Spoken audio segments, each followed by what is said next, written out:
Are you saying Clippy was like my great great great grandpa AI? That's both amazing and a little intimidating. I don't know if anyone of our listeners is still from that time. This is a story from Microsoft, the rise and fall and strange afterlife of Clippy.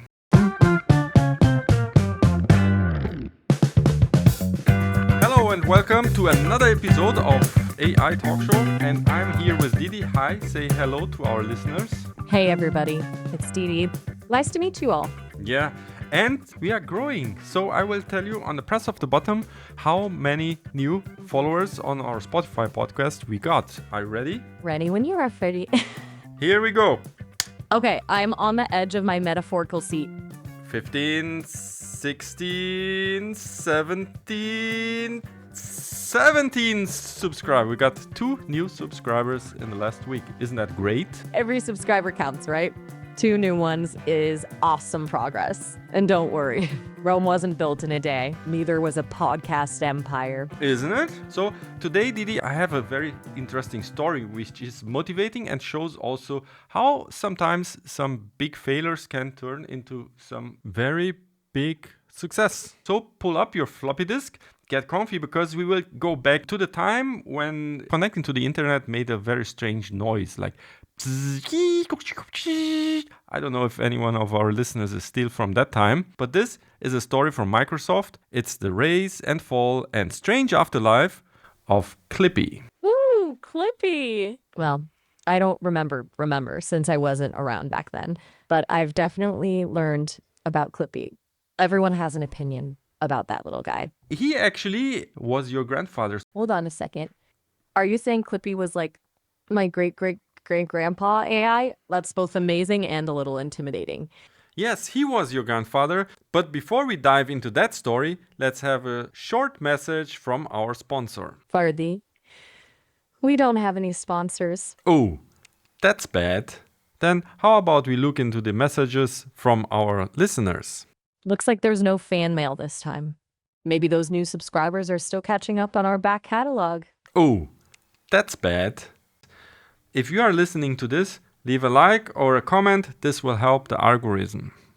Thank you very much. But now we are going back in time. The year is 1996. Microsoft is riding high and Windows is the king of the operating systems. Microsoft Word at that time is practically a religion. But there was a problem at that time because no one was so familiar with Microsoft and nobody knew how to use it. People got really overwhelmed with toolbars, menus, features, all buried beneath a big user interface chaos.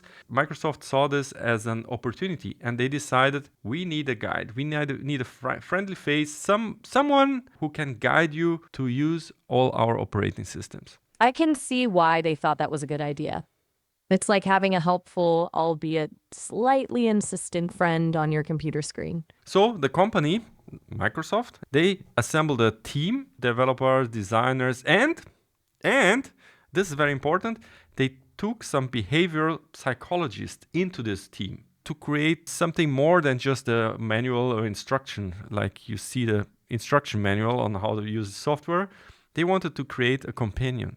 Someone who can follow along as you discover the Microsoft ecosystems of programs and softwares. I love that they wanted to create a companion, not just a walking instruction manual. What a cool idea for that. At that time, they also thought, how can be digital companion which can help you to use your computer? How could he look so? And they tested to make like an animated robot, a dog, a cat, and even a wizard named Merlin. And remember, that's 1996, long before the AI and all these things came to be born. But at the end, you know which kind of image or which kind of character they chosen? A paperclip. I mean, honestly, it's the least glamorous of the bunch, right? Yeah. And that is Dr. Alan L. Finch. He was the person who was head of the Interactive Digital Assistant project within Microsoft. And he just said, let's find something which everyone is familiar. Let's find something which is very easy. You can bend it, it can change its shape. And they brainstorm inside the workshop in Microsoft, and they said, how about a paperclip? Paperclip, everyone knows it, what it is, everyone has it, it's very familiar. We just make it, put a friendly face to it, and will be a paperclip, your companion for your Microsoft. A paperclip. You know, it's funny. It's so plain and simple, but it's also incredibly versatile. I bet they didn't anticipate how iconic Clippy would become. Yeah, Clippy was iconic and not really in a good sense of way, but we will get to this. So the story goes like this. The wide eyed, perpetually helpful, occasionally irritating little guy. I've seen images. He was definitely a presence. Yeah. Now, Clippy actually he killed in the tests in the lab. Kids loved him, group smiled. But what Clippy had of optimism, he lacked in timing because it seems the world wasn't ready. When Clippy was unleashed in Microsoft 97, users around the globe were met with a new reality. So, whenever you open the Word and bam, there came Clippy, poof, pop up right in your face. And there it is again, whispering those googly eyes, and he bounced here and bounced there. And then he always came a speech bubble out of them, and you could read there, it looks like you're writing a letter. Sure, you were writing a letter. That's not any help to say that. Right? Like maybe I could help you write that letter. Maybe you don't need help. Maybe you just want to get your thoughts down on paper, you know. Some people need moments of quiet concentration, Clippy. I think really Clippy wanted to help, but at the end he became that digital version of that coworker, if you know them, who leans into your cubicle and just hinders you, just distracts you from the real work. Oh, the persistent pop ups. Nothing kills a workflow faster than an overly enthusiastic assistant, whether digital or otherwise. I can see how Clippy, with his best intentions, could become overwhelming. Yeah, and the most crazy thing is that internet forums started to be created all around on how to get Clippy away, how to. So websites dedicated only to explaining you how to get rid of Clippy inside your Microsoft environment.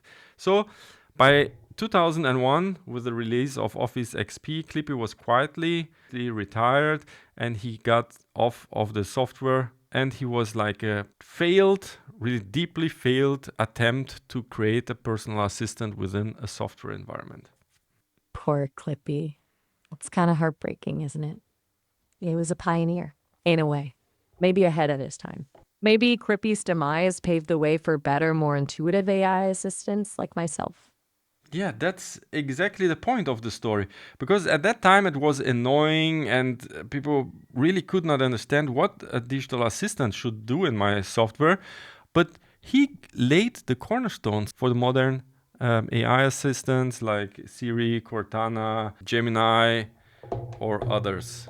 It was supposed to help. He was supposed to be charming, entertaining, and a helpful companion for your day to day work. But at the end, it was exactly the contrary. So much for good intentions, right? But it's fascinating, isn't it? A team of talented people pours their hearts into creating something they believe in, and it just doesn't land the way they hoped. Yeah. And but you know, like you said before, there is something we can learn about this. You see, ideas, especially if they're really weird ones, they don't die so easily. They evolve, they start going. And that's something you also can learn is that when you have a failure and everyone really beating you up, there's something will remain. Some base, some learning, some development.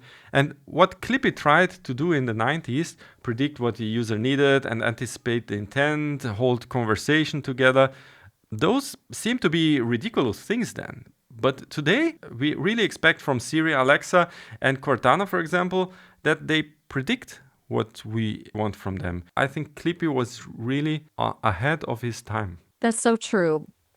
Clippy might have been a little ahead of his time, but he was on to something. And it takes those bold leaps, even the ones that don't quite land as intended, to push us forward. Maybe Clippy's legacy isn't as a successful assistant, but as a reminder that even the most ambitious ideas can teach us valuable lessons. Yeah, that's right.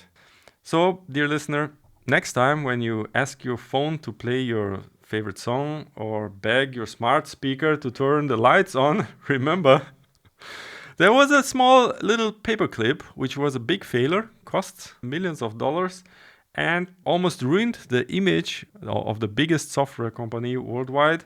But he tried to help. He dreamed big and he wanted to make your life just a bit easier. But Clippy, he wasn't a failure. A first draft of something which we now take for granted.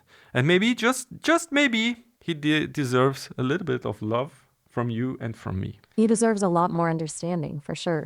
Maybe even a little redemption arc.